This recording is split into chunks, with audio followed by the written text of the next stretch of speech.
कल झीलें सारी लिख ली थी। हेडिंग डाल दो, जनसंख्या, पॉपुलेशन।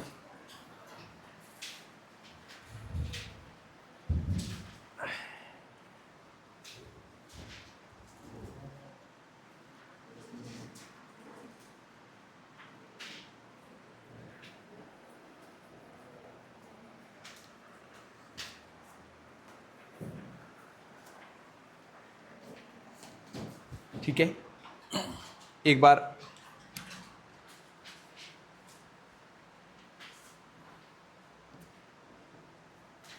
जनसंख्या को शुरू कर रहे हैं। जनसंख्या से पहले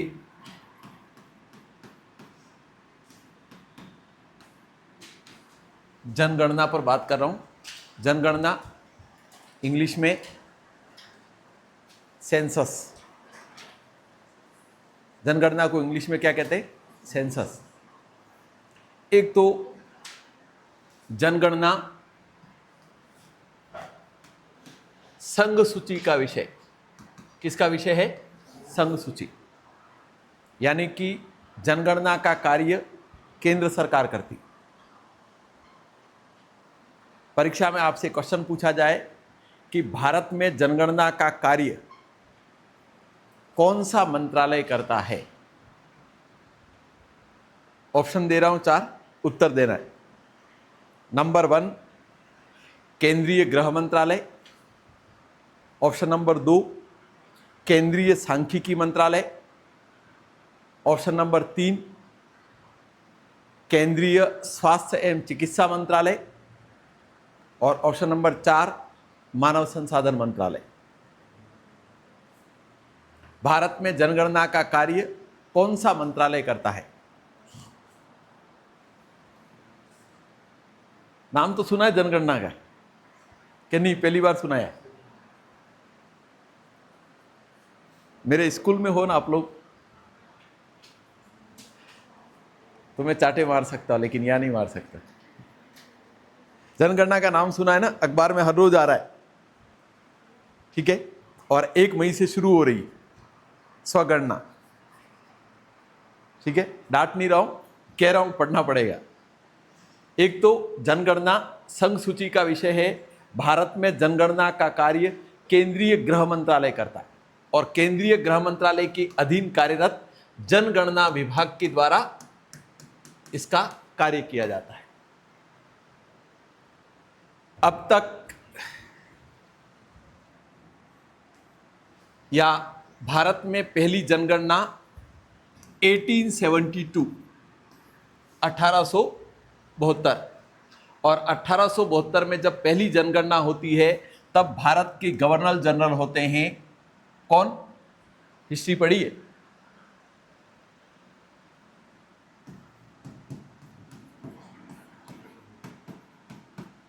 लॉर्ड मेयो। कम से कम मेयो तो पढ़ लो, अजमेर में मेयो कॉलेज है। Lord Mayo. एक तो 1872 में पहली जनगणना कब होती है? लॉर्ड मेयो के समय। फिर भारत में जो जनगणना होती है वह दशकीय होती है, मतलब 10 साल में एक बार जनगणना होती। भारत की पहली दशकीय जनगणना 1881 1881 1881 में भारत के गवर्नर जनरल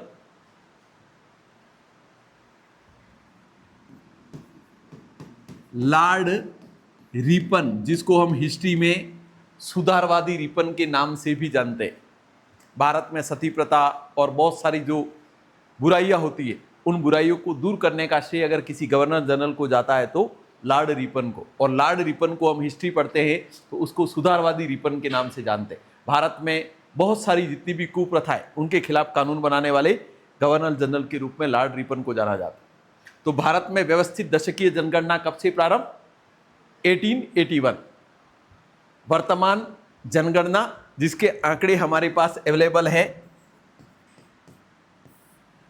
2011। ध्यान रहे 2011 की जनगणना भारत की 15वीं,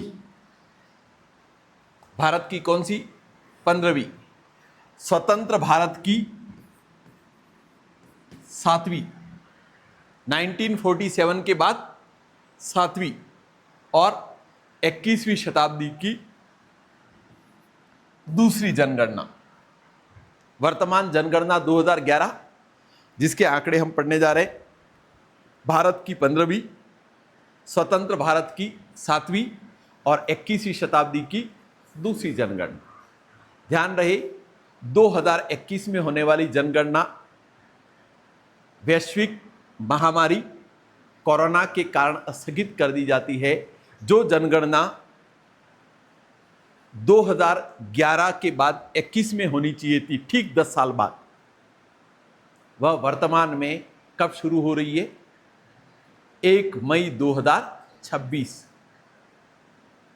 ध्यान रहे 1 मई 2026 को प्रारंभ होने वाली यह जनगणना भारत की 16वीं जनगणना, और कितने साल बाद हो रही है? 16 साल बाद। भारत की 16वीं, स्वतंत्र भारत की 8वीं और 21वीं शताब्दी की तीसरी जनगणना। ध्यान रहे भारत में 1881 से जो जनगणना होती है, उसमें से जाति आधारित जनगणना 1931 वर्तमान जनगणना 2026 में भी जाति आधारित जनगणना का प्रावधान है। अर्थात स्वतंत्र भारत की पहली जाति आधारित जनगणना कौन सी होगी? 16वीं जनगणना। ध्यान रहे 16वीं जनगणना में 1 मई से 15 मई तक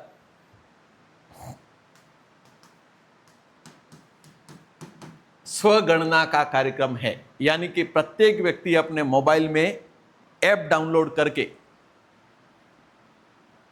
अपने परिवार से संबंधित जानकारियों को अपडेट कर सकता है। जनगणना में दिए गए सवालों का जवाब देके जनगणना में सम्मिलित हो सकता है। उसका वेरिफिकेशन का काम आपके एरिया में आवंटित प्रगणक करेगा।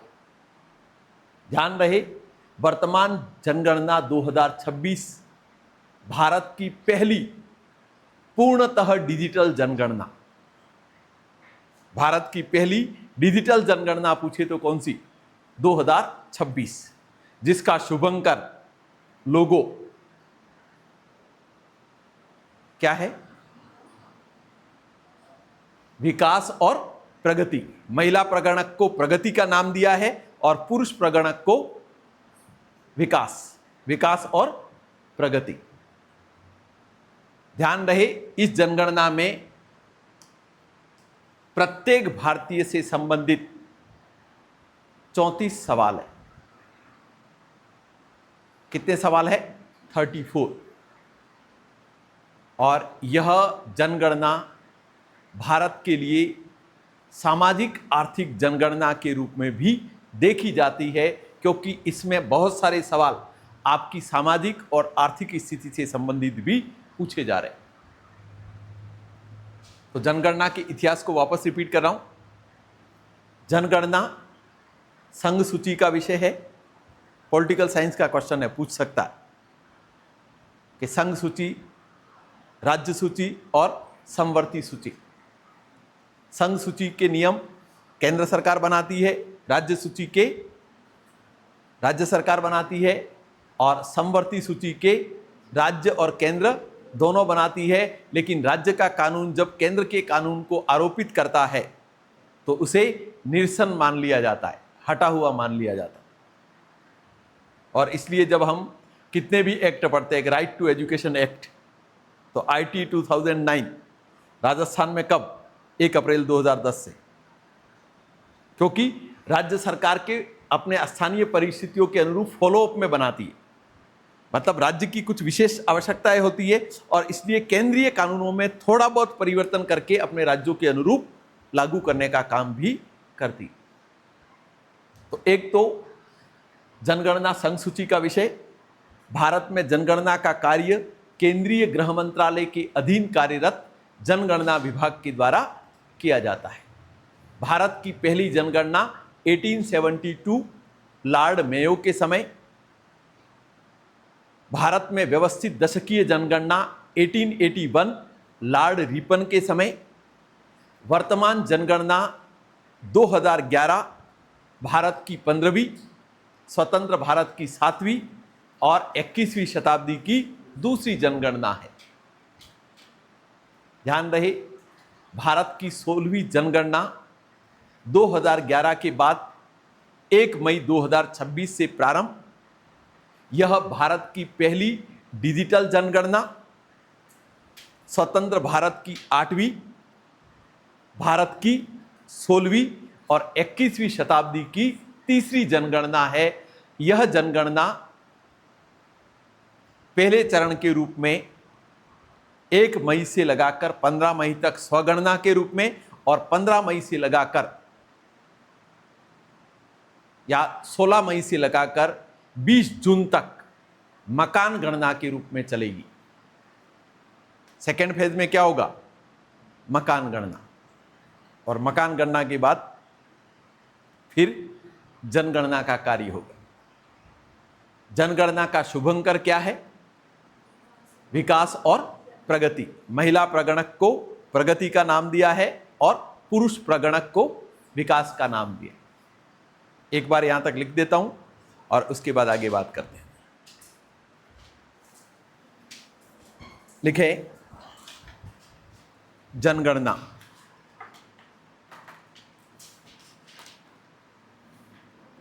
भारत में जनगणना का कार्य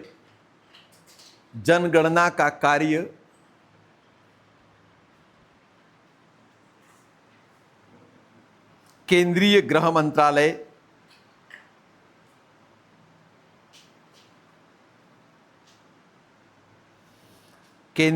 मंत्रालय के अधीन कार्यरत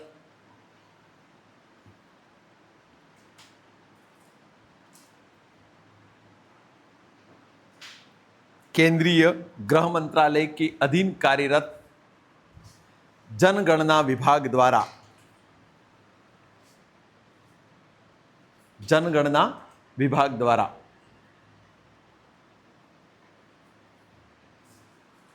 भारत में जनगणना का कार्य भारत में जनगणना संघ सूची का विषय है। भारत में जनगणना संघ सूची का विषय है।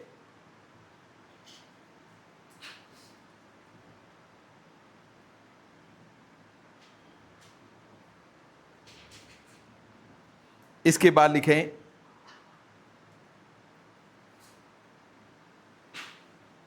भारत में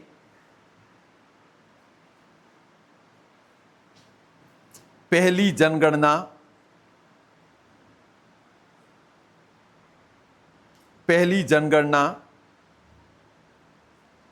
1872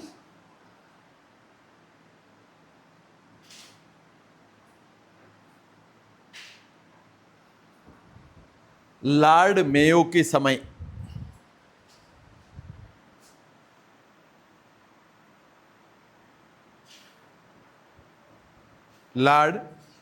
के समय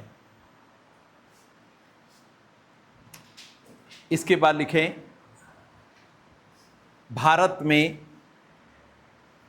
व्यवस्थित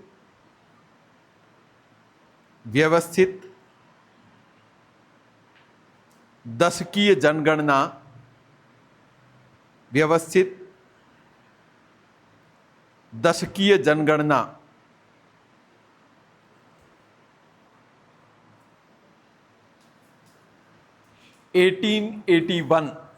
1881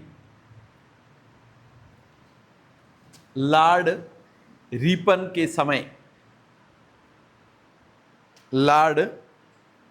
के समय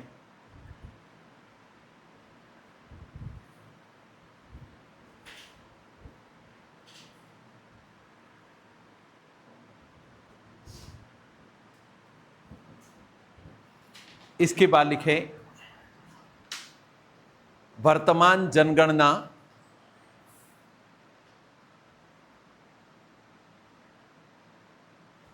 दो 2011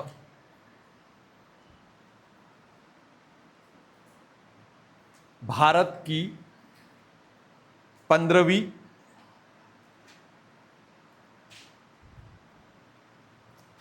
स्वतंत्र भारत की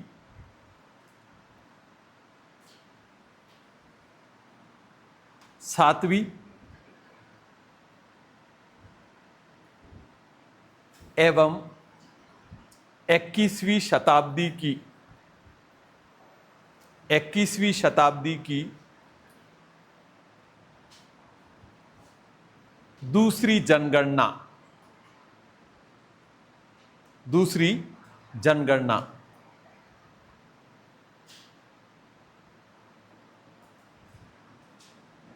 इस जनगणना की संदर्भ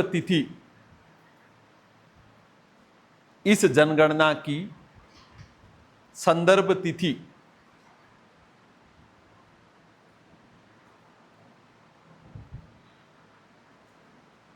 31 मार्च 2011 31 मार्च 2011 आधार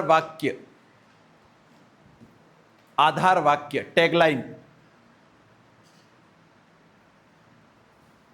हमारी जनगणना हमारा भविष्य, आवर सेंसस आवर फ्यूचर। हमारी जनगणना हमारा भविष्य, our census our future.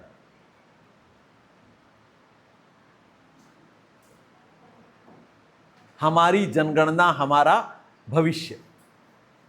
Paragraph change करके लिखें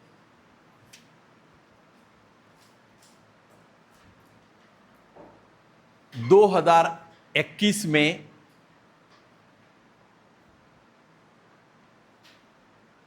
होने वाली जनगणना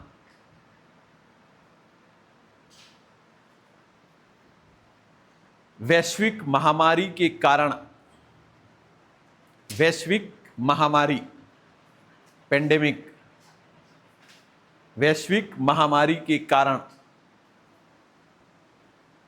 स्थगित हो जाती है।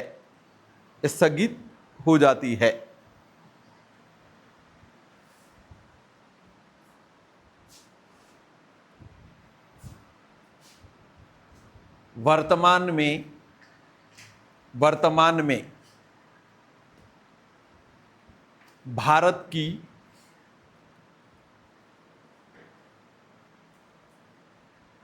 16वीं जनगणना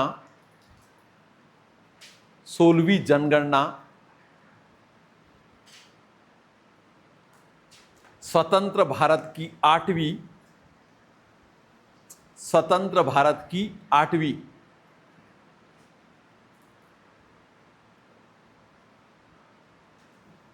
21वीं शताब्दी की तीसरी तथा भारत की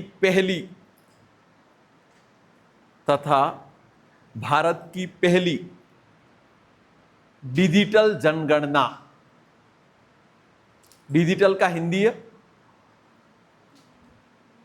हिंदी क्या होता है? अंकीय। क्योंकि हिंदी मीडियम वाला पेपर देखोगे तो उसमें डिजिटल लिखे नहीं लिखे, हिंदी में अंकीय भी लिख सकता है। डिजिटल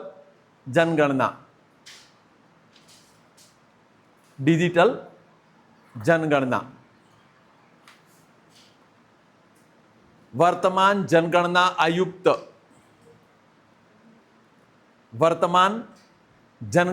आयुक्त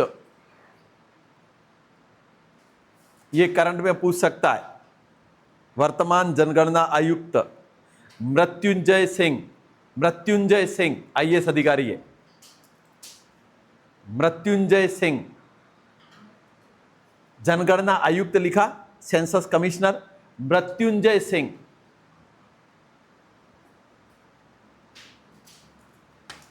लिखे यह जनगणना 1 मई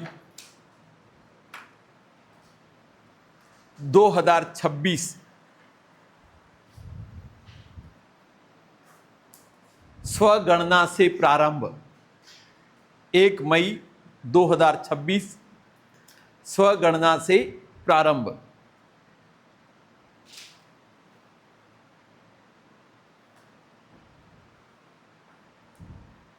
इसके बाद लिखें लोगो या शुभंकर। लोगो, लोगो को हिंदी में लिखते हैं शुभंकर। शुभंकर। प्रगति, ब्रैकेट में लिख देना महिला प्रगणक।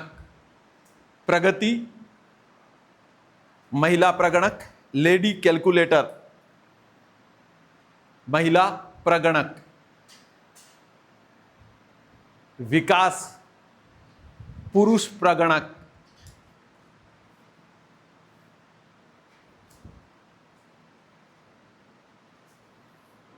विकास पुरुष प्रगणक।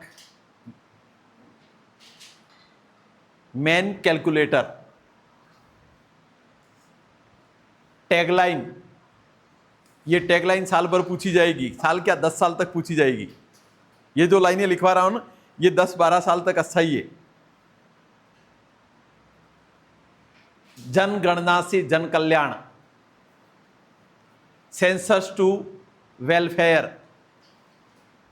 जनगणना से जन कल्याण।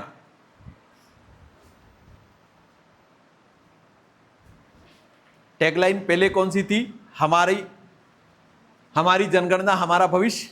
वर्तमान जनगणना की टैगलाइन क्या है? जनगणना से जन कल्याण। Census to welfare. नोट करके लिखो। सर ये क्या लाइन पे इसकी आधार वाक्य टैगलाइन? गाड़ी बहुत पीछे चल रही है, लिखो। आधार वाक्य लिखा है ना, जनगणना से जन कल्याण। जनगणना से जन कल्याण। इसके बाद नोट करके लिखो वर्तमान जनगणना 2026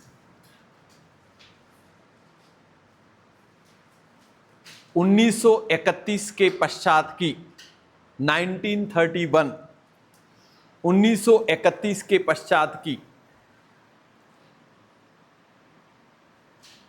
दूसरी सेकेंड 1931 के पश्चात की दूसरी तथा वर्तमान जनगणना 2026 1931 के पश्चात की दूसरी तथा स्वतंत्र भारत की पहली जाति आधारित जनगणना। पहली जाति ती छोटी जाति आधारित जनगणना। ओके, इंट्रोडक्शन का पार्ट हो गया। अब हम बात कर लेते हैं कंपैरेटिवली थोड़ा बहुत भारत का और उसके साथ साथ राजस्थान का। ठीक है, अभी जिन आंकड़ों पर बात कर रहे हैं वो सारे के सारे आंकड़े 2011। भारत की जनसंख्या 121 करोड़।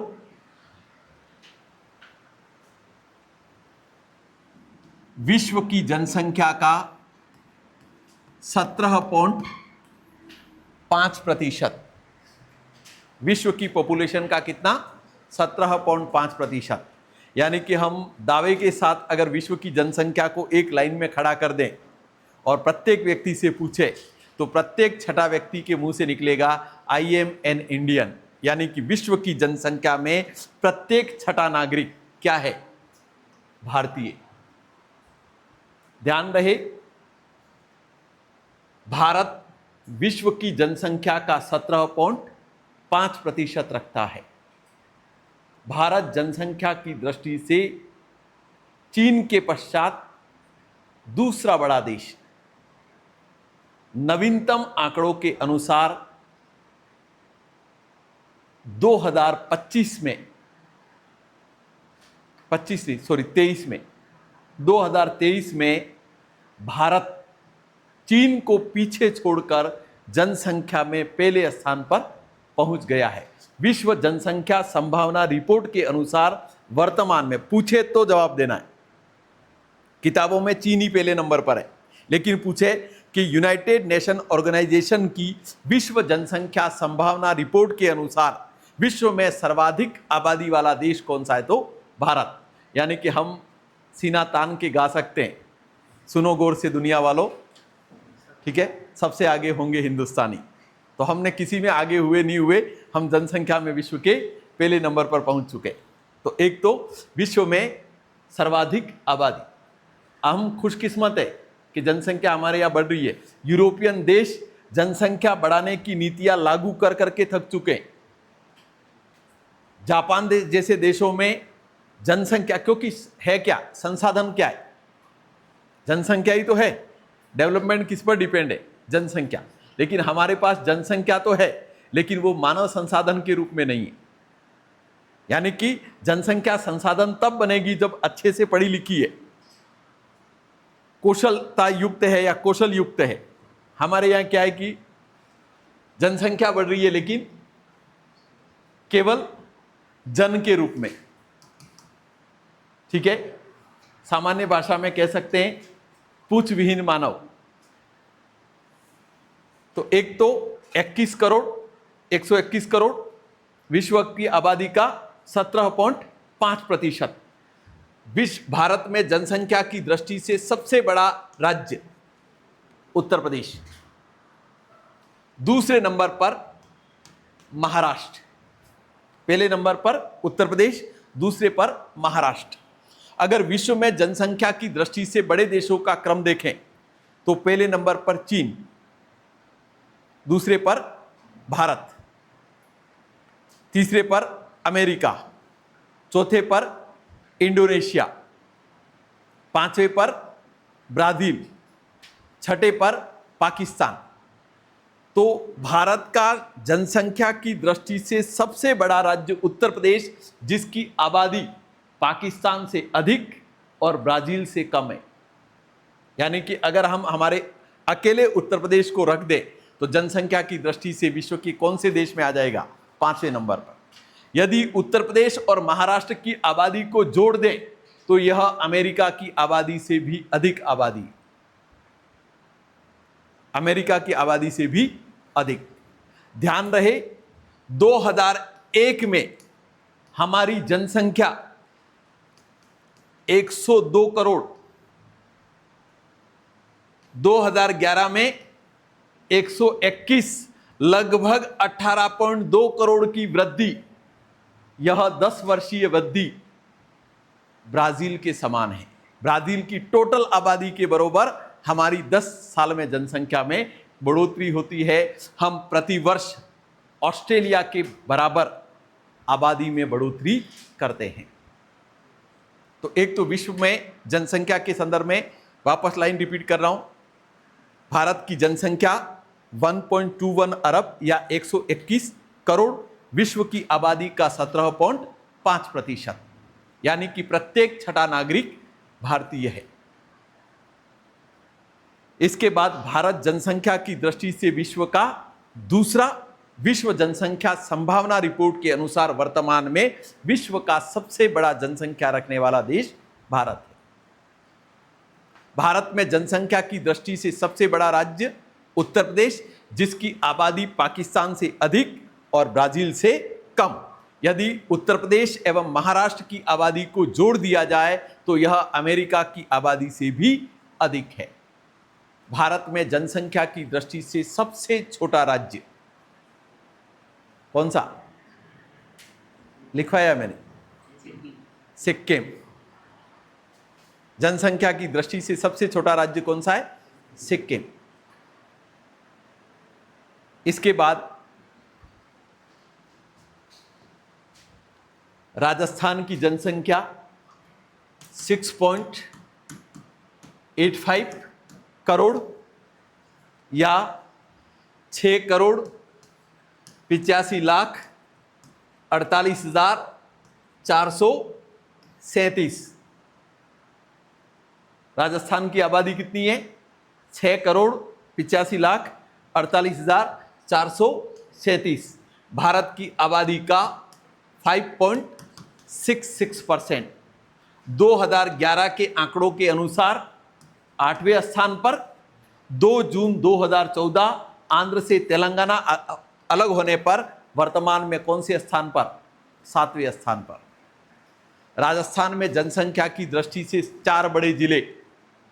पहले नंबर पर जयपुर, दूसरे पर जोधपुर, तीसरे पर अलवर, चौथे पर नागौर। सबसे कम जनसंख्या वाले 4 जिले, पहले नंबर पर जैसलमेर, दूसरे पर प्रतापगढ़, तीसरे पर सिरोही और चौथे पर बूंदी। एक बार इतना लिखवा देता हूं, फिर आता हूं आगे। लिखो,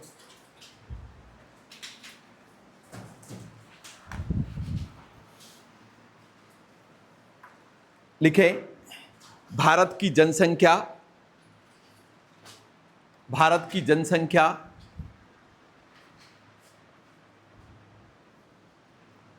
1.21 अरब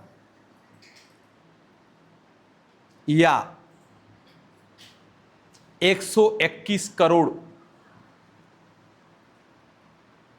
1.21 अरब या 121 करोड़ विश्व की आबादी का 17.5%। 17.5 17.5%। अर्थात प्रत्येक छठा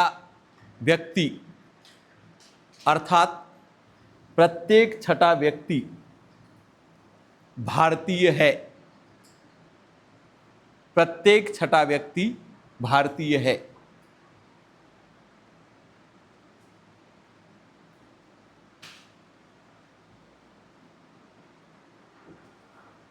इसके बाद लिखें, भारत चीन के पश्चात जनसंख्या की दृष्टि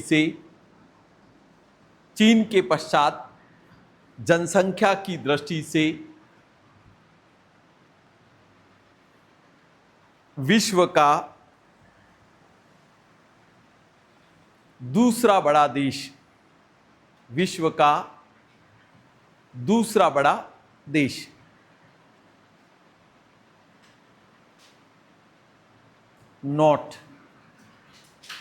नोट करके लिखो,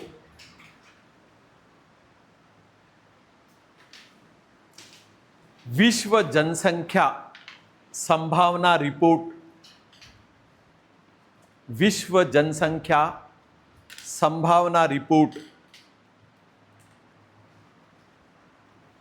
के अनुसार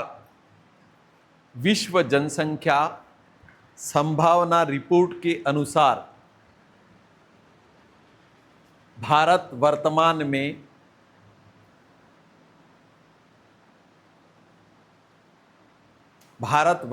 में जनसंख्या की दृष्टि से पहले स्थान पर।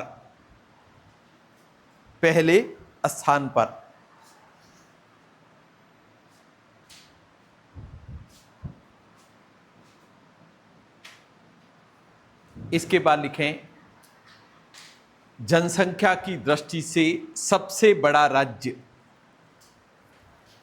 जनसंख्या की दृष्टि से सबसे बड़ा राज्य उत्तर प्रदेश।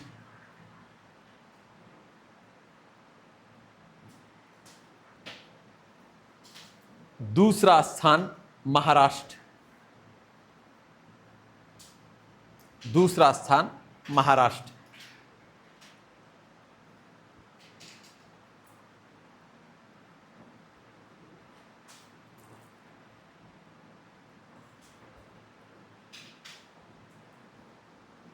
सबसे कम जनसंख्या सिक्किम।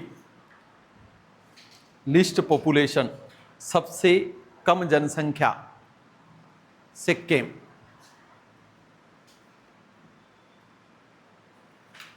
सिक्किम नोट करके लिखो। उत्तर प्रदेश की जनसंख्या,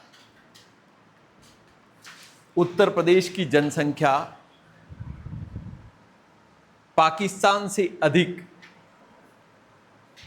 पाकिस्तान से अधिक एवं ब्राजील से कम।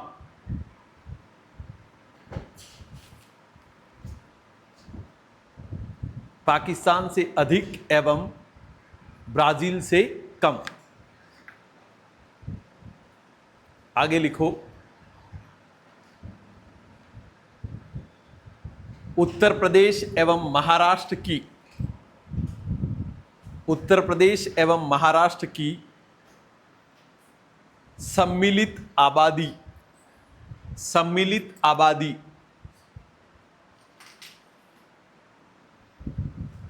अमेरिका से अधिक। सम्मिलित आबादी अमेरिका से अधिक।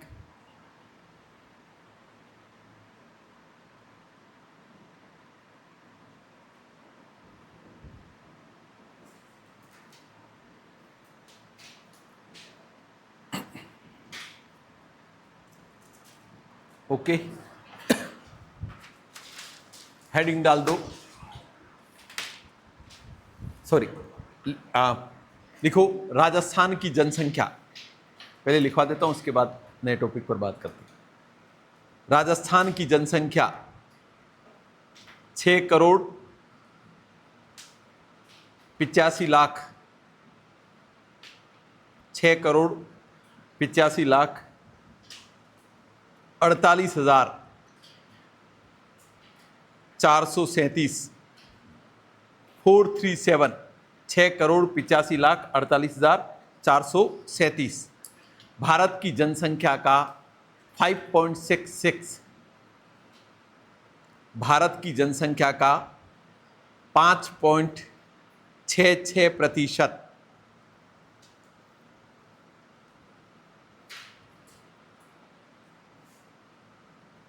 पैराग्राफ चेंज करके लिखो।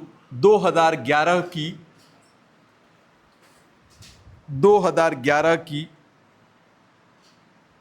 जनगणना के अनुसार, 2011 की जनगणना के अनुसार राजस्थान का 8वां स्थान, राजस्थान का 8वां स्थान 2 जून 2014, 2 जून 2014 आंध्र प्रदेश से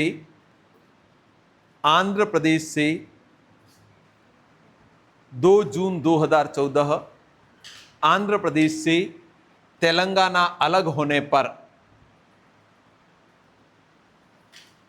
आंध्र प्रदेश से तेलंगाना अलग होने पर राजस्थान का 7वां स्थान, राजस्थान का 7वां स्थान।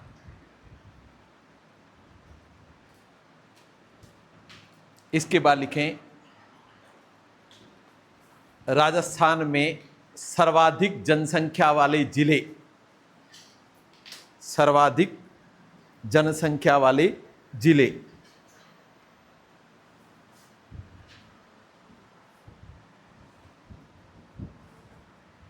Number 1 Jaipur,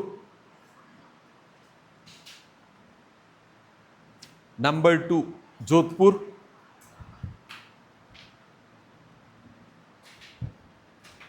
number 3 Alwar, number 4 Nagaur.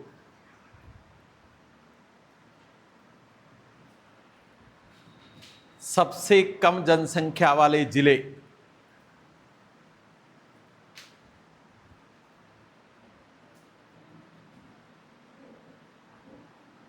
चारों लिख दिए। अलवर के बाद नागौर, जयपुर, जोधपुर, अलवर और नागौर। ठीक है। सबसे कम जनसंख्या वाले, नंबर 1 जैसलमेर, दूसरा प्रतापगढ़, तीसरा सिरोही और चौथा बूंदी।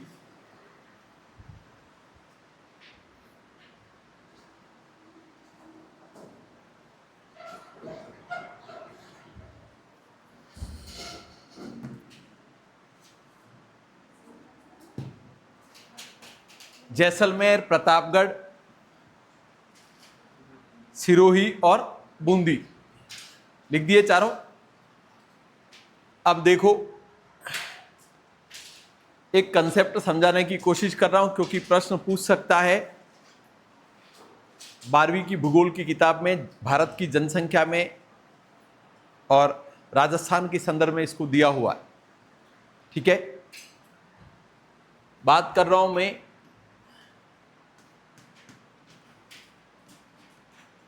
जनसंख्या वृद्धि। ठीक है। Population growth. एक तो जनसंख्या वृद्धि, भारत में जनसंख्या वृद्धि से तात्पर्य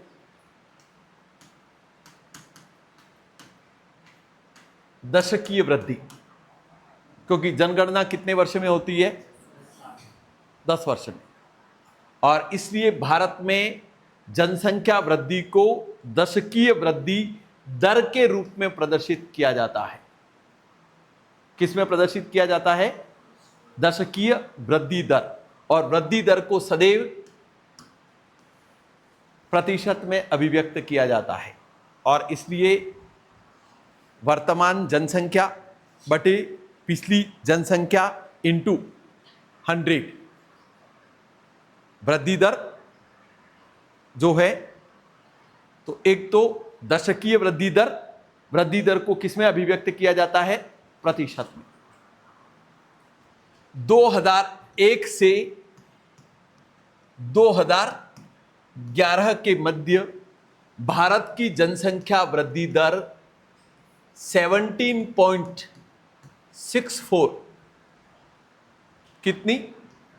17.64। राजस्थान की 21.3, यानी कि राजस्थान की जनसंख्या वृद्धि दर भारत की जनसंख्या वृद्धि दर से अधिक रहती है। भारत की जनसंख्या वृद्धि दर 2001 से 11 के मध्य कितनी रहती है? 17.64। राजस्थान की कितनी है? 21.3। 12th की किताब में लिखा हुआ है कि ग्रामीण खेतीहर समाज, यानी कि वैसा समाज जहां पर न तो शिक्षा है, न चिकित्सा है और न ही किसी प्रकार का कौशल है, यानी कि व्यक्ति पढ़ा लिखा नहीं है, व्यक्ति केवल प्रकृति के साथ जीवन जी रहा है, व्यक्ति को किसी भी प्रकार का विकास नहीं मिला हुआ। उस ग्रामीण खेतीहर समाज से कैसा समाज? नगरीय, यानी कि विकसित समाज जिसमें शिक्षा, स्वास्थ्य सुविधाओं, चिकित्सा सुविधाएं और तकनीकी युक्त मानव है। तो कोई भी राष्ट्र अविकसित समाज से विकसित समाज की ओर जाता है तो जनसंख्या वृद्धि की विभिन्न प्रवृत्तियां होती है, और उन्हीं प्रवृत्तियों के आधार पर जनसंख्या संक्रमण की 5 अवस्थाएं हैं। कितनी अवस्थाएं? 5 अवस्थाएं। यहां पर राजस्थान और भारत के संदर्भ में अवस्थाओं की बात कर रहा हूं, जिससे लेकर लगभग पिछले साल में 2 या 3 बार प्रश्न पूछे वृद्धि दर को लेकर। तो एक तो 1901 से 1921 जनसंख्या संक्रमण का फर्स्ट फेज भारत और राजस्थान के संदर्भ में। नंबर 2 1921 से 1951 जनसंख्या संक्रमण का दूसरा चरण। 1951 से वर्तमान तक कौन सा चरण? तीसरा। जनसंख्या संक्रमण के कितने चरण होते? 5। तो एक तो सिंपल सा क्वेश्चन पूछे कि वर्तमान में भारत या राजस्थान जनसंख्या संक्रमण की किस अवस्था में है? थर्ड स्टेज में। प्रत्येक स्टेज की अपनी विशेषता है। प्रथम अवस्था अविकसित समाज। समाज कैसा है? अविकसित। और इस कारण यहां पर एक सीधी लाइन जा रही है जिसका नाम है जन्म दर, बर्थ रेट। उसके ठीक ऊपर एक और लाइन चल रही है जिसका नाम है मृत्यु दर। यहां पर एक लाइन जिसका नाम है जनसंख्या वृद्धि। 1901 से 1901 के मध्य, यानी कि 1911 और 1921, यहां पर राजस्थान की जनसंख्या में -6.29% की बढ़ोतरी होती है। तो एक तो परीक्षा में क्वेश्चन पूछा जाए कि राजस्थान या भारत जनसंख्या संक्रमण की प्रथम अवस्था या पहले चरण में कब तक था? 1901 से 1921। विशेषता क्या है? उच्च जन्मदर। जन्मदर क्या है? उच्च। मृत्यु दर भी उच्च। जनसंख्या निम्न स्तर पर स्थिर, जनसंख्या में कोई बढ़ोतरी नहीं हो रही है। और 1911 से 1921 के मध्य भारत में जनसंख्या बढ़ने के बजाय जनसंख्या में क्या होती है? कमी होती है। और इसलिए सबसे ज्यादा, लगभग भारत की सभी परीक्षाओं में अगर कैलकुलेशन करें तो लगभग 10,000 से ज्यादा बार अगर जनसंख्या का कोई प्रश्न पूछा गया है तो भारतीय जनगणना के इतिहास में किस वर्ष को ग्रेट पॉपुलेशन डिवाइडिंग ईयर कहा जाता है, या ग्रेट डेमोग्राफिक डिवाइडिंग ईयर, महान जनसांख्यिकी विभाजक वर्ष किसे कहा जाता है? 1921। 1911 से 1921 के मध्य राजस्थान की जनसंख्या में नकारात्मक वृद्धि, यानी कि जनसंख्या बढ़ने के बजाय क्या होती है? कम। और दर क्या रहती है? -6.29%। तो परीक्षा में यह भी क्वेश्चन पूछ सकता है कि राजस्थान के जनगणना इतिहास में अब तक की न्यूनतम वृद्धि दर -6.29, यानी कि वृद्धि नकारात्मक होती है। और इस कारण इसे भारतीय जनगणना के इतिहास में महान जनसांख्यिकी विभाजक वर्ष कहा जाता है। विशेषता क्या है? अविकसित समाज, चिकित्सा और स्वास्थ्य सुविधाओं का पूर्णतः अभाव, उच्च जन्म दर, उच्च मृत्यु दर और निम्न स्तर पर स्थिर जनसंख्या। जितने बच्चे पैदा होते हैं उससे ज्यादा मर जाते। तो जन्म दर उच्च है, मृत्यु दर भी उच्च है। वर्तमान में अफ्रीका के नाइजर जैसे देश इसी अवस्था से गुजर रहे हैं। अफ्रीका का नाइजर जो है उसकी जीवन प्रत्याशा, लाइफ एक्सपेक्टेंसी, औसत आयु देश की 33 ईयर है। राजस्थान में पैदा हो तो रीट का फॉर्म भरे और रिजल्ट आया तब तक आयु काल पूर्ण, क्योंकि पूरे राष्ट्र की औसत आयु कितनी है 33, जबकि भारत की कितनी है 69.4। भारतीयों की औसत आयु 70 वर्ष है, जो आजादी के समय 54 ईयर थी।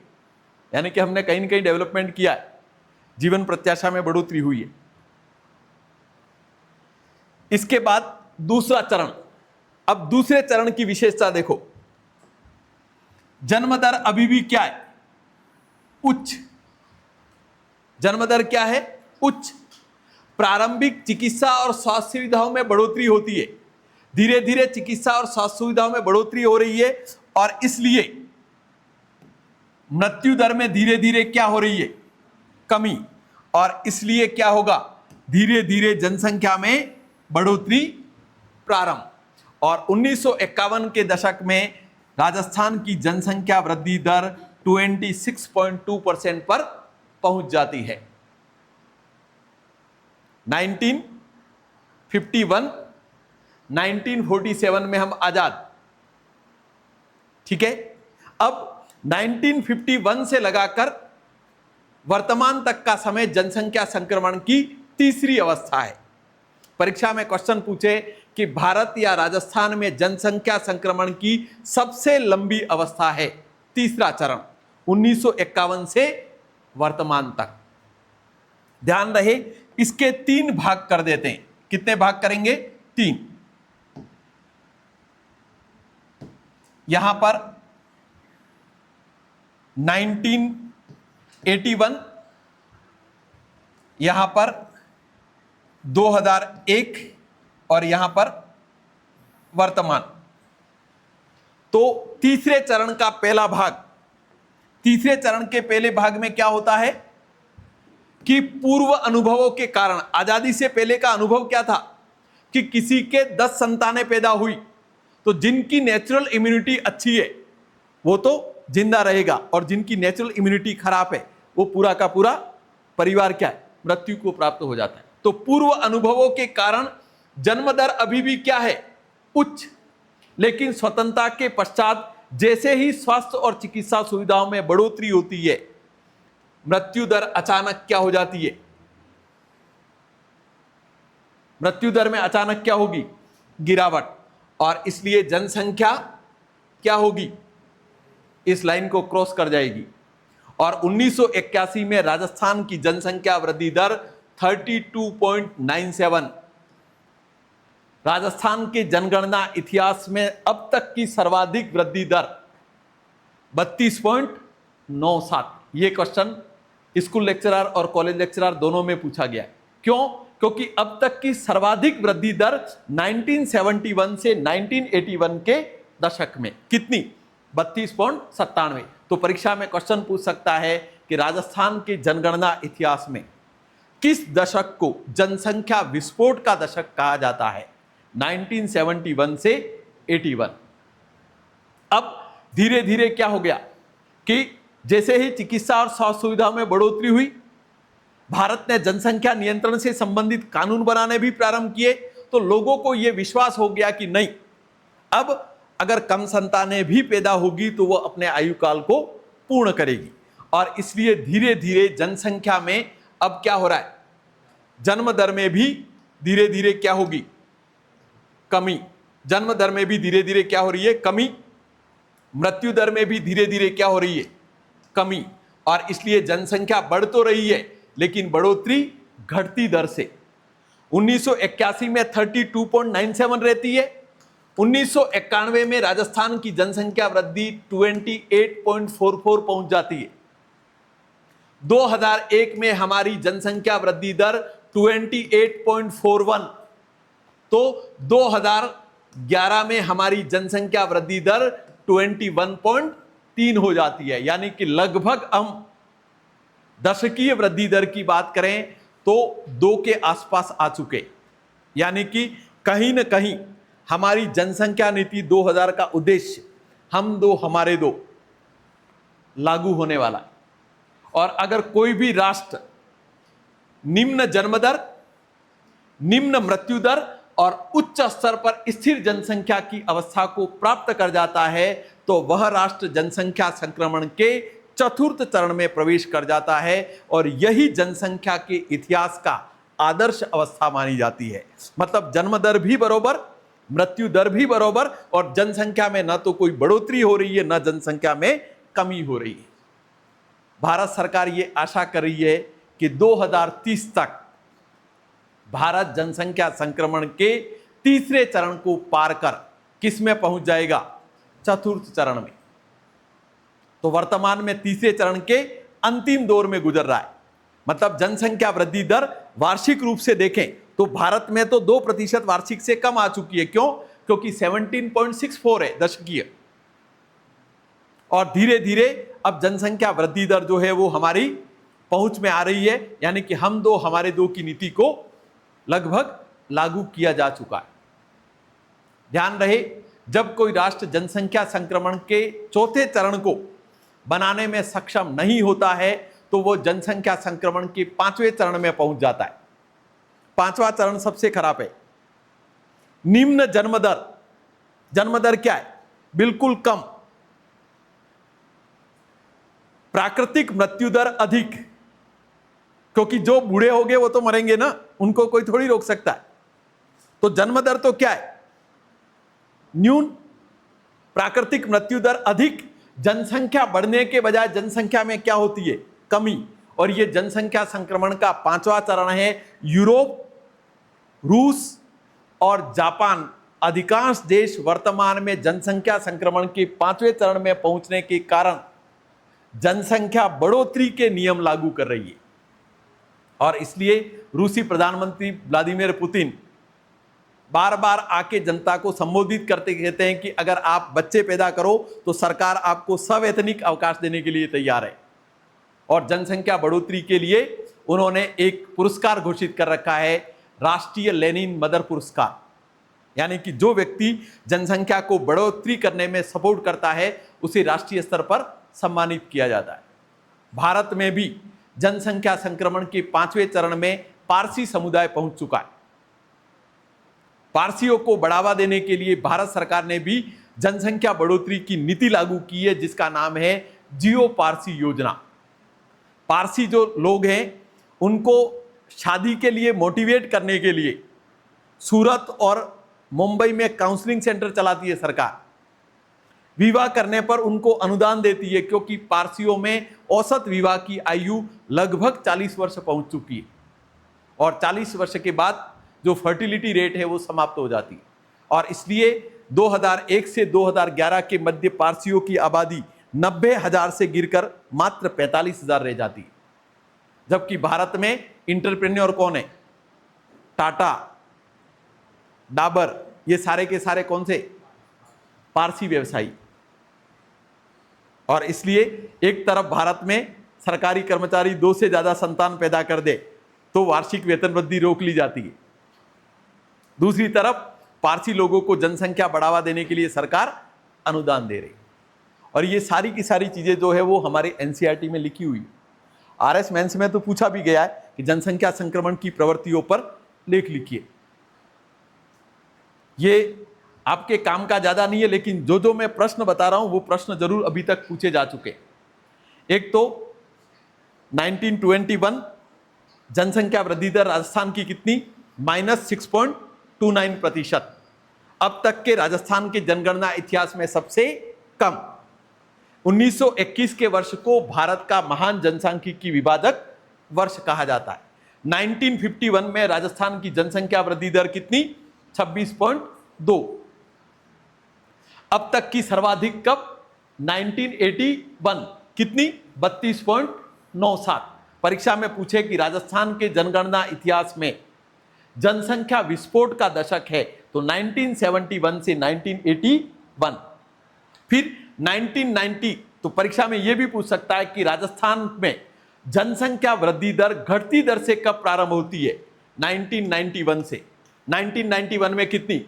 28.44, 2001 में 28.41, मात्र कितनी 0.3 की कमी हो रही है। तो यह भी प्रश्न बनता है, अब तक की न्यूनतम गिरावट किस दशक में, 1991 से 2001, मात्र 0.3 की कमी होती है। फिर लोगों को लग जाता है कि नहीं, सरकार कह रही थी कि हम हमारे आपके बच्चों को टीकाकरण से बचा लेंगे, तो सबको लग जाता है कि नहीं, बच्चे बच रहे हैं। और इसलिए 2001 से 2011 में 28.41 से गिरकर कितनी, लगभग 7 की कमी, अब तक की सर्वाधिक गिरावट। और इसलिए इसको लेकर, वृद्धि दर को लेकर अच्छे क्वेश्चन पूछे जाते हैं। लिखवा दूं एक बार, लिखे,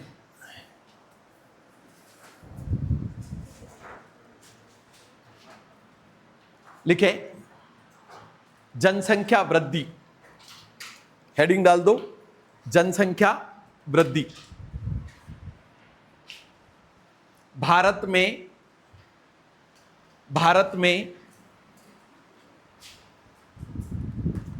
जनसंख्या वृद्धि से तात्पर्य,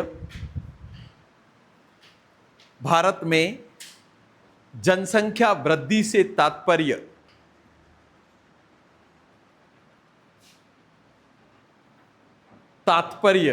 तात्पर्य नहीं लिखना है तो मीनिंग लिख दो इंग्लिश में। तात्पर्य दशकीय जनसंख्या वृद्धि दर से है, डिकेड ग्रोथ रेट, दशकीय जनसंख्या वृद्धि दर से है।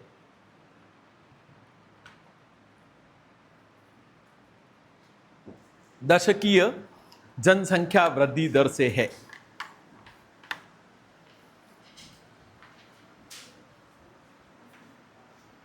इसके बाद लिखें, राजस्थान के संदर्भ में, राजस्थान के संदर्भ में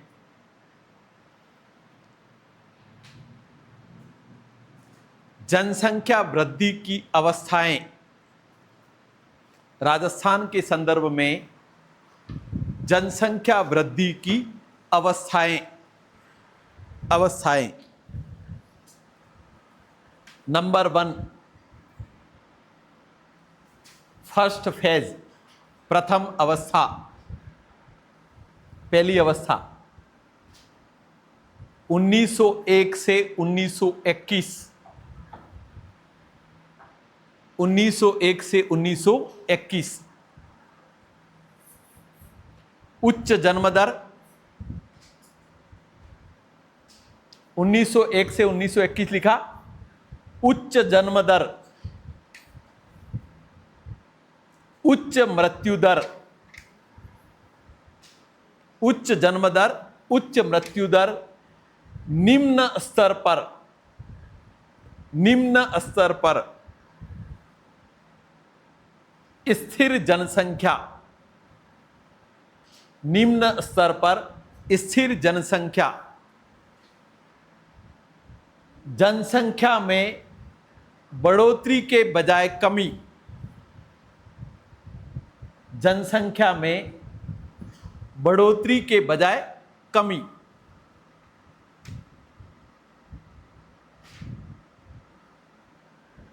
लिख दिया पहले चरण की विशेषता, उच्च जन्म दर, उच्च मृत्यु दर, निम्न स्तर पर स्थिर जनसंख्या, जनसंख्या बढ़ने के बजाय कमी। नोट करके लिखो, 1911 से 1921, 1911 से 1921 के दशक में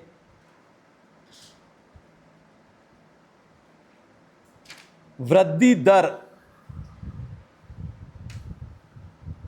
-6.29, -6.29%।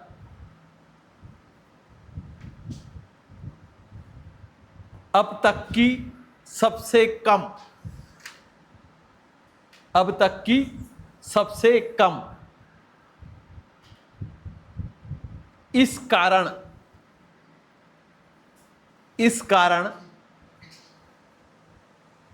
1921 के वर्ष को 1921 21 के वर्ष को महान जनसांख्यिकी विभाजक वर्ष, महान जनसांख्यिकीय डेमोग्राफिक, महान जनसांख्यिकीय विभाजक वर्ष, महान जनसांख्यिकी विभाजक वर्ष, ग्रेट डेमोग्राफिक डिवाइडिंग ईयर कहा जाता है। हिंदी में महान जनसांख्यिकी विभाजक वर्ष, इंग्लिश में ग्रेट डेमोग्राफिक डिवाइडिंग ईयर। इसके बाद लिखो दूसरा चरण, सेकेंड फेज, 1921 से 1951, 1921 से 1951,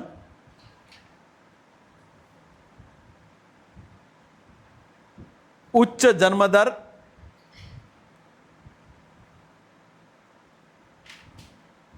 उच्च जन्म दर, मृत्यु दर में कमी,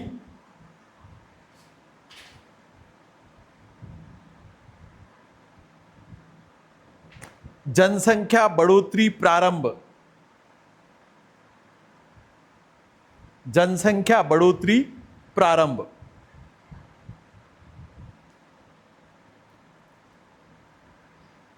नोट 1951 में 1951 में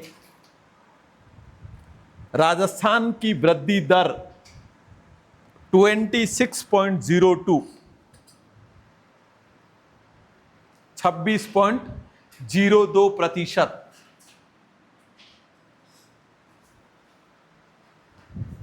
इसके बाद तीसरा चरण या तीसरी अवस्था, थर्ड फेज,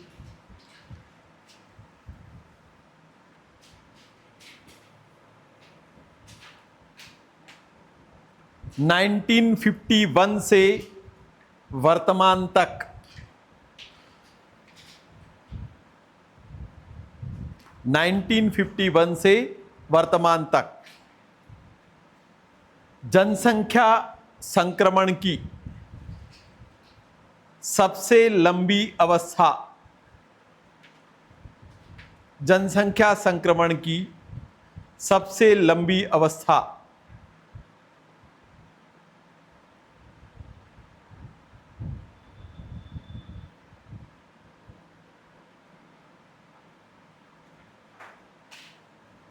इसके 3 भाग है।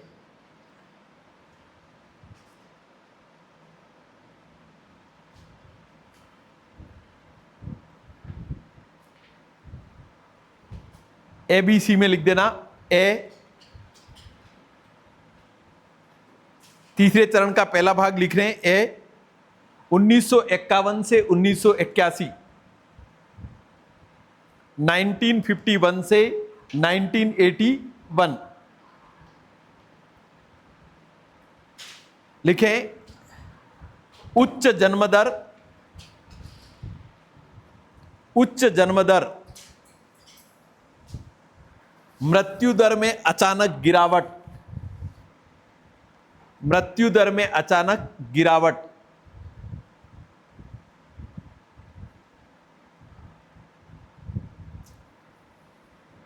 जनसंख्या विस्फोट की दशा, जनसंख्या विस्फोट की दशा,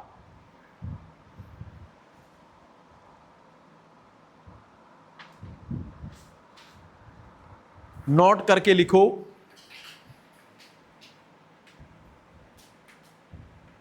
1971 से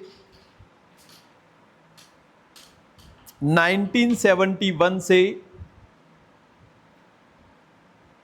1981 के मध्य,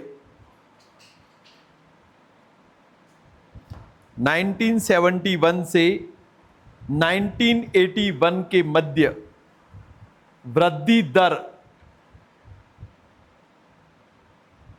वृद्धि दर ग्रोथ रेट 32.97,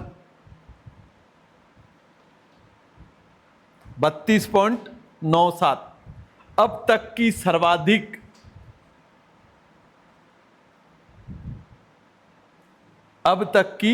सर्वाधिक अतः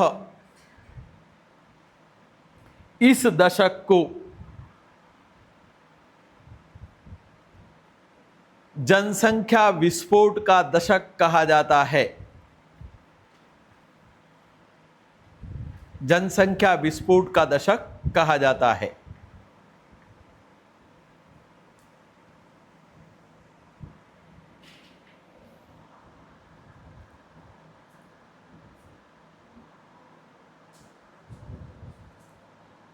लिख दिया? लिखें बी, तीसरे चरण का दूसरा भाग।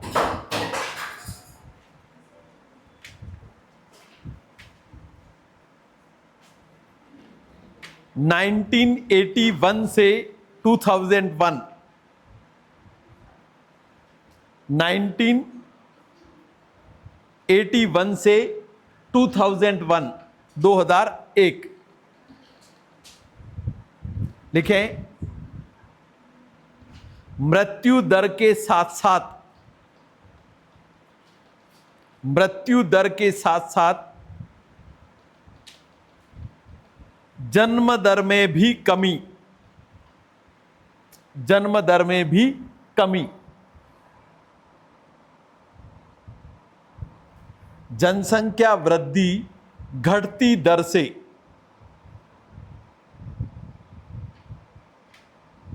जनसंख्या वृद्धि घटती दर से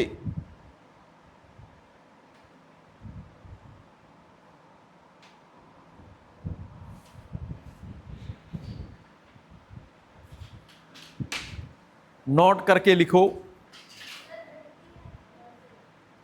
जनसंख्या वृद्धि घटती दर से लिख दिया? नोट करके लिखो। 1991 में वृद्धि दर 1991 में वृद्धि दर 28.44, 28.44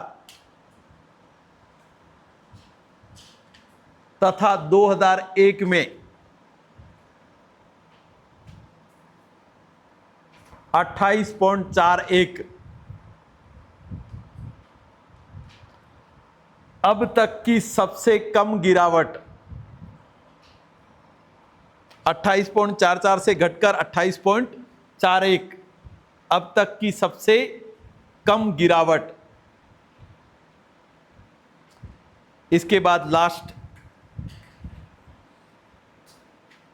सी करके लिख दो। 2001 से वर्तमान तक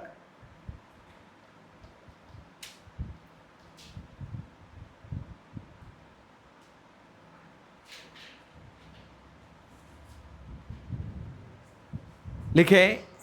जन्म दर एवं मृत्यु दर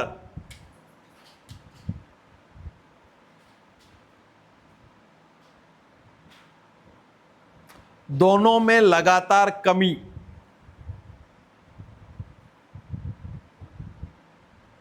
लगातार कमी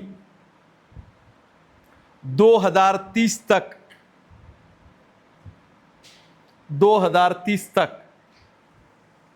2030 संभावना प्रकट कर रहे हैं। 2030 तक भारत, ब्रैकेट में लिख देना राजस्थान, जनसंख्या संक्रमण के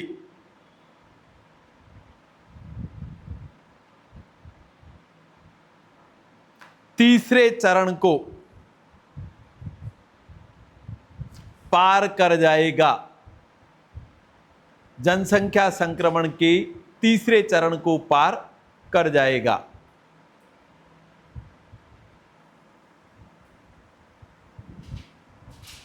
नोट करके लिखो। 2011 में वृद्धि दर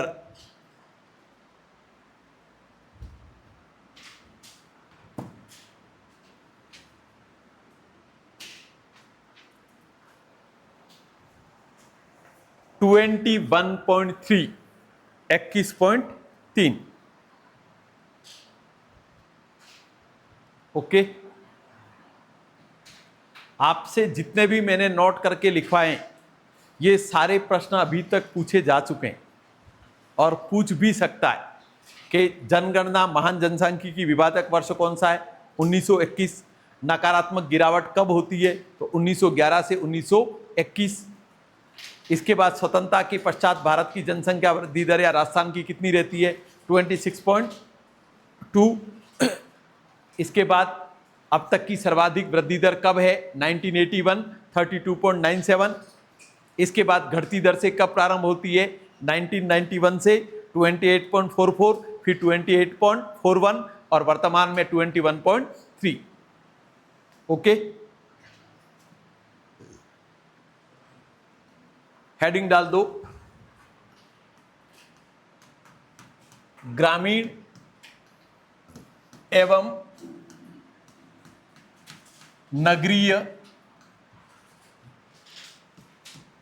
जनसंख्या वृद्धि दर, ग्रामीण एवं नगरीय जनसंख्या वृद्धि दर।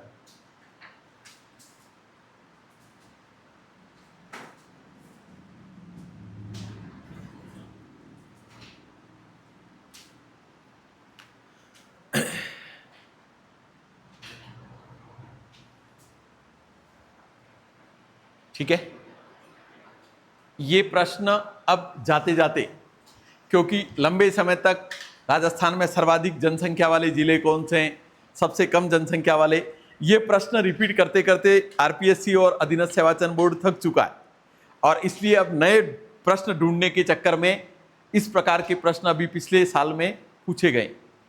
एक तो राजस्थान की औसत वृद्धि दर 21.3, राजस्थान की ग्रामीण जनसंख्या वृद्धि दर 19, नगरीय जनसंख्या वृद्धि दर 29। यानी कि राजस्थान में ग्रामीण जनसंख्या वृद्धि दर से नगरीय जनसंख्या वृद्धि दर 10% अधिक है। कारण गांवों से नगरों की ओर पलायन। ऐसा नहीं है कि गांवों में लोग पढ़ लिख गए इसलिए जनसंख्या नियंत्रण है। गांवों से नगरों की ओर पलायन की वजह से राजस्थान में नगरीय जनसंख्या वृद्धि दर ग्रामीण जनसंख्या वृद्धि दर से अधिक है। इसके बाद राजस्थान में सर्वाधिक जनसंख्या वृद्धि दर वाले जिले, तो सर्वाधिक जनसंख्या वृद्धि दर जिस जिले में है, बाड़मेर में। राजस्थान में सबसे कम जनसंख्या वृद्धि दर गंगानगर, बाड़मेर में जनसंख्या वृद्धि दर लगभग 33 है और गंगानगर में जनसंख्या वृद्धि दर मात्र 10% के आसपास है। तो एग्जामिनर प्रश्न पूछे कि क्या कारण है कि राजस्थान के पश्चिमी जिले जैसलमेर, बाड़मेर और जोधपुर और बीकानेर, यहां जनसंख्या वृद्धि दर 2001 से 2011 के मध्य राजस्थान के अन्य जिलों से अधिक रही है। क्या कारण हो सकता है?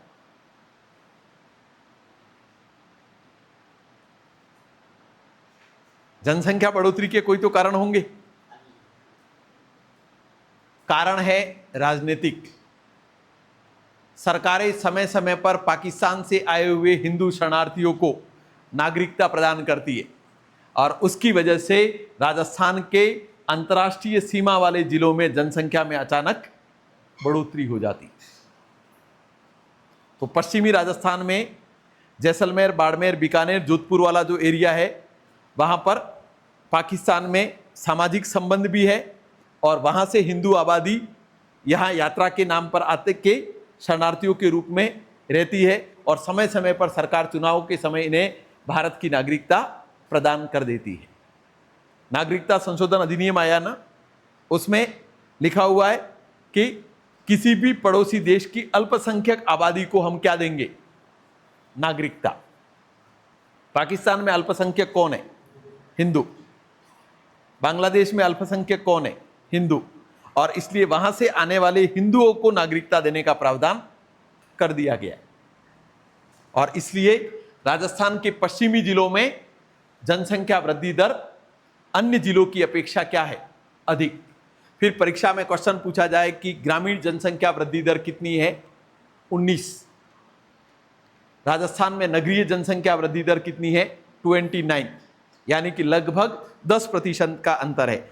और इसके बाद सर्वाधिक ग्रामीण जनसंख्या वृद्धि दर वाला जिला जैसलमेर, सबसे कम ग्रामीण जनसंख्या वृद्धि दर वाला जिला कोटा, सर्वाधिक नगरीय आबादी में वृद्धि दर अलवर, यह पूछा गया है। अलवर में 2001 से 2011 के मुकाबले नगरीय आबादी 50% बढ़ जाती है।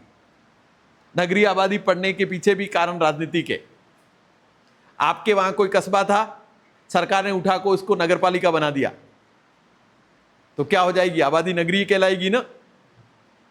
और हिंदी में पूछे कि नगर में निवास करने वाले को कहते हैं, क्या कहते हैं? नागरिक। नगर में निवास करने वाले को नागरिक और गांव में निवास करने वाले को गवारू। तो आपको अगर कोई गवारू कहे तो आप ये मत समझे कि मुझे अनपढ़ कहा जा रहा है। नागरिक का विलोम शब्द है गवारू, यानी कि ग्रामीण।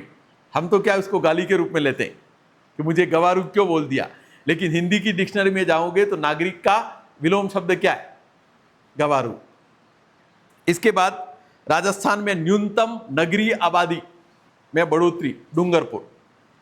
तो ये नए प्रश्न हैं जो अभी पिछले साल में पूछे गए, वापस रिपीट कर रहा हूं। एक तो राजस्थान में जनसंख्या वृद्धि दर 21.3 औसत, नगरीय जनसंख्या वृद्धि दर 29, ग्रामीण जनसंख्या वृद्धि दर 19। राजस्थान में सर्वाधिक वृद्धि दर वाला जिला बाड़मेर, सबसे कम कौन सा? गंगानगर। राजस्थान में सर्वाधिक ग्रामीण जनसंख्या वृद्धि वाला जिला कौन सा? जैसलमेर, सबसे कम कोटा में। राजस्थान में सर्वाधिक नगरीय आबादी में बढ़ोतरी अलवर में, सबसे कम डूंगरपुर। ये 6 आंकड़े याद रखने, क्योंकि सेंसस वाली किताब वाले नहीं लिखते, लेकिन पिछले एक साल से ये आंकड़े भी पूछना। अगर आपको पता हो तो एसटी जनसंख्या का प्रतिशत पूछा था अभी पिछले साल, क्योंकि अब आंकड़े धर्म आधारित पूछे जाने शुरू कर दिए या वर्ण आधारित कैटेगरी वाइज पूछ रहा है, क्योंकि पूछते पूछते लंबा समय हो गया है। 16 साल हो गए ना जनसंख्या के आंकड़े आए, तो कितनी बार प्रश्न रिवाइज करेगा? तो अब नए प्रश्न इस प्रकार के आंकड़े उनको पूछ रहा है। लिख दे इसको, लिखें ग्रामीण एवं नगरीय जनसंख्या वृद्धि दर। लिखें राजस्थान की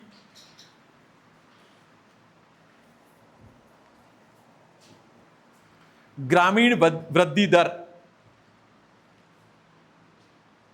ग्रामीण वृद्धि दर 19%,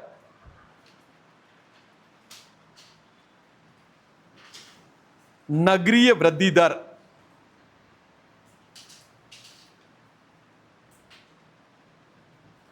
29%, 29%। औसत वृद्धि दर 21.3, औसत वृद्धि दर 21.3।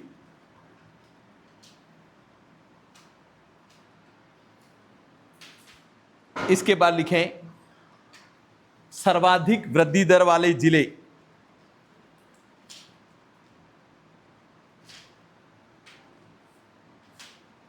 दो दो लिखवा रहा हूं, ठीक है? बाड़मेर, जैसलमेर, सर्वाधिक वृद्धि दर वाले जिले। पहले नंबर पर बाड़मेर और दूसरे पर जैसलमेर।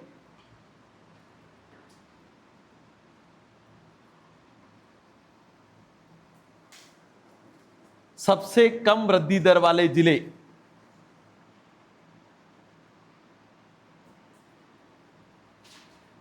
गंगानगर और झुंझुनू।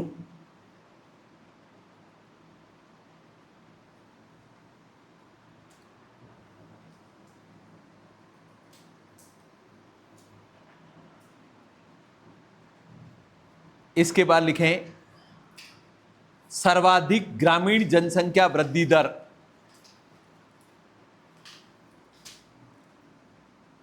सर्वाधिक ग्रामीण जनसंख्या वृद्धि दर।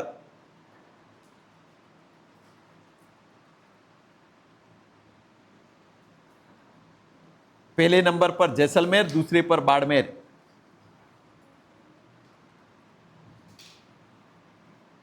पहले पर जैसलमेर, दूसरे पर बाड़मेर। न्यूनतम ग्रामीण जनसंख्या वृद्धि दर। न्यूनतम ग्रामीण जनसंख्या वृद्धि दर। पहले नंबर पर कोटा, दूसरे पर गंगानगर।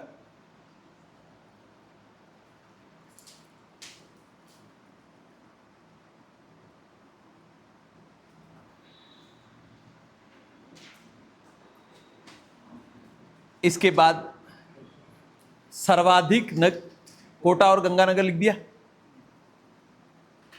सर्वाधिक नगरीय जनसंख्या वृद्धि दर। सर्वाधिक नगरीय जनसंख्या वृद्धि दर।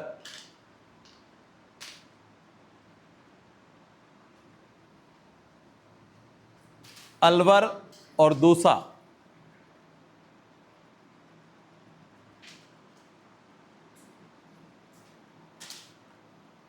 सबसे कम नगरीय जनसंख्या वृद्धि दर।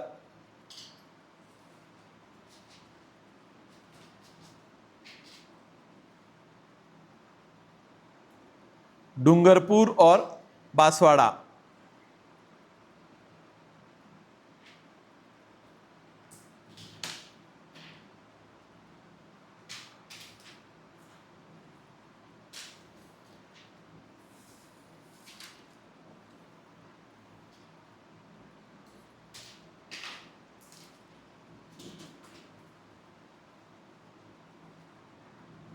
ठीक है, हेडिंग डाल दो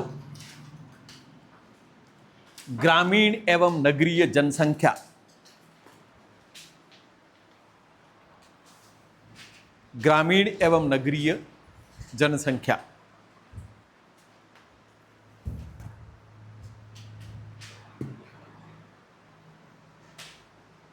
ग्रामीण एवं नगरीय जनसंख्या। ठीक है, इधर देखो, एक तो भारत ग्रामीण जनसंख्या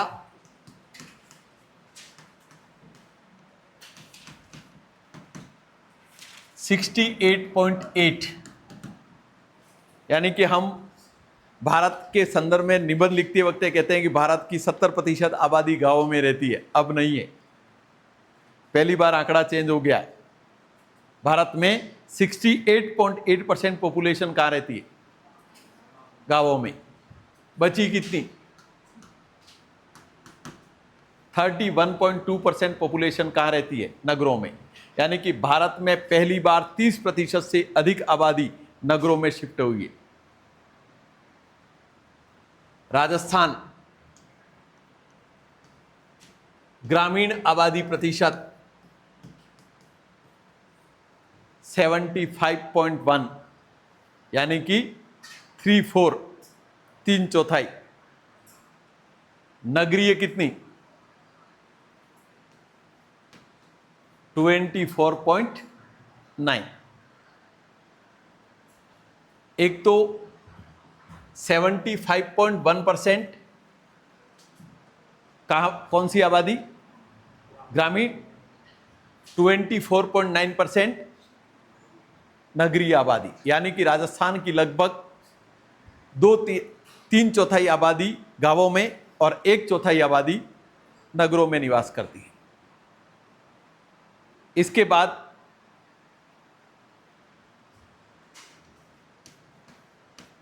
नगर।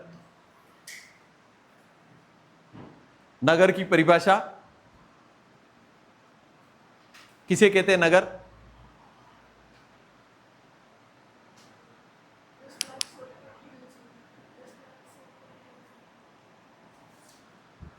भारत में जनगणना विभाग के द्वारा नगर की परिभाषा दी हुई है।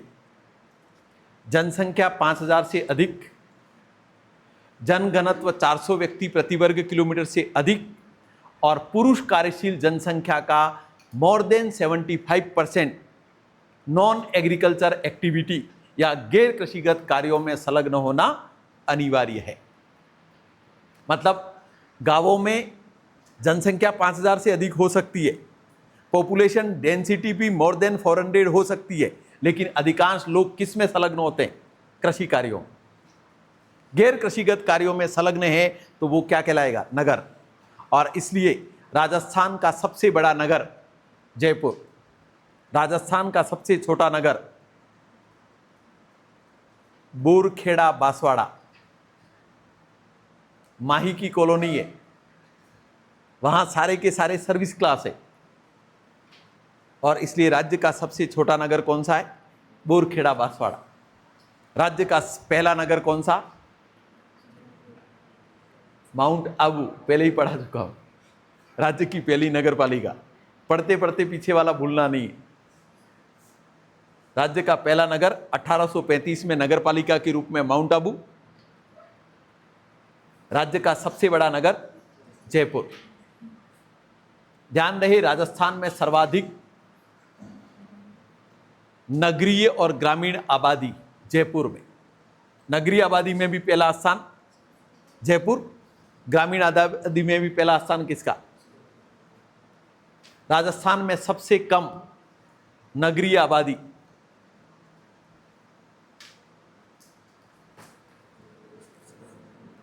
जैसलमेर, सबसे कम ग्रामीण आबादी जैसलमेर, सबसे कम नगरीय आबादी प्रतापगढ़, सबसे कम ग्रामीण आबादी कहां पर? जैसलमेर में। सबसे कम नगरीय आबादी कहां पर? प्रतापगढ़। ध्यान रहे, जब कोई नगर 10 लाख से अधिक आबादी रखता है तो उसे महानगर कहा जाता है। 2011 के आंकड़ों के अनुसार भारत में महानगरों की संख्या 53। कितने महानगर है? 53। राजस्थान में महानगरों की संख्या 3। राजस्थान में 10 लाख से अधिक आबादी वाले महानगर कितने? 3। पहले नंबर पर जयपुर। जयपुर शहर की आबादी 34 लाख है। एक महानगर के लिए कितनी चाहिए? 10 लाख। यानी कि अकेला जयपुर, राजस्थान में महानगर 3 ही है, लेकिन अकेले जयपुर की आबादी 3 महानगरों के बराबर है। और इसलिए एग्जामिनर पूछता है कि जयपुर जनसंख्या की दृष्टि से भारत के किस क्रम का बड़ा महानगर है? भारत का 11वां बड़ा महानगर है, और हो सकता है इस बार मेगालोपोलिस में सम्मिलित हो जाएगा। मेगालोपोलिस यानी कि वह नगर या बृहद नगर जिसकी आबादी 50 लाख से अधिक है। भारत में वर्तमान में 8 महानगर जिसकी आबादी 50 लाख से अधिक, 53 में से। तो एक तो पहला कौन सा? जयपुर। दूसरे नंबर पर जोधपुर। जयपुर की आबादी 34 लाख, जोधपुर की आबादी 17 लाख। फिक्स 50%। जब मैं अर्बन ज्योग्राफी पढ़ाता हूं तो तब मार्क जेफरसन का सिद्धांत लागू होता है कि बृहत्तम नगर से दूसरे क्रम के नगर की जनसंख्या आधी होती है। तो यह नियम केवल राजस्थान में लागू होता है। पहला श्रेणी का नगर, कोटिया का नियम, जिसमें पहले श्रेणी का नगर की जनसंख्या दूसरे श्रेणी के नगर की जनसंख्या क्या होगी? आधी। तो राजस्थान में यह नियम लागू होता है। पहला नगर जयपुर, आबादी 34 लाख है, तो दूसरे नगर की आबादी 17 लाख। तीसरे नंबर पर कोटा। राजस्थान में महानगरों की संख्या कितनी है? 3। पहला जयपुर। तो जयपुर सबसे बड़ा ये नहीं पूछेगा। जयपुर जनसंख्या की दृष्टि से राजस्थान का सबसे बड़ा महानगर, यह भारत के किस क्रम का महानगर है? 11वां बड़ा। इसके बाद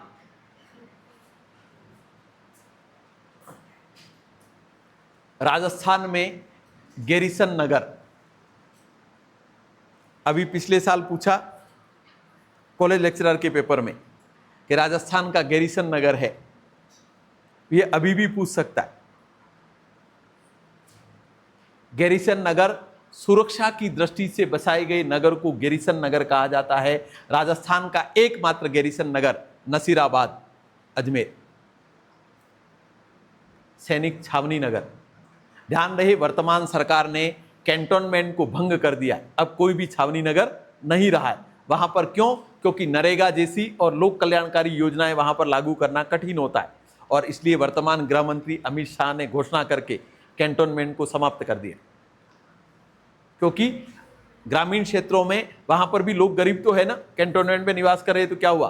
तो उनको लोक कल्याणकारी योजनाओं की पहुंच नहीं हो पाती है, क्योंकि वहां पर सेना के नियम लागू होते हैं, और इसलिए वर्तमान सरकार ने कैंटोनमेंट को समाप्त कर दिया। तो हो सकता है कि करण के प्रश्नों में पूछ लिया था उसने कि राजस्थान का गैरिसन नगर, यानी कि छावनी बोर्ड या सुरक्षा की दृष्टि से बसाए गए नगर को हम क्या कहते हैं? गैरिसन नगर। ठीक है, कल बाकी के आंकड़े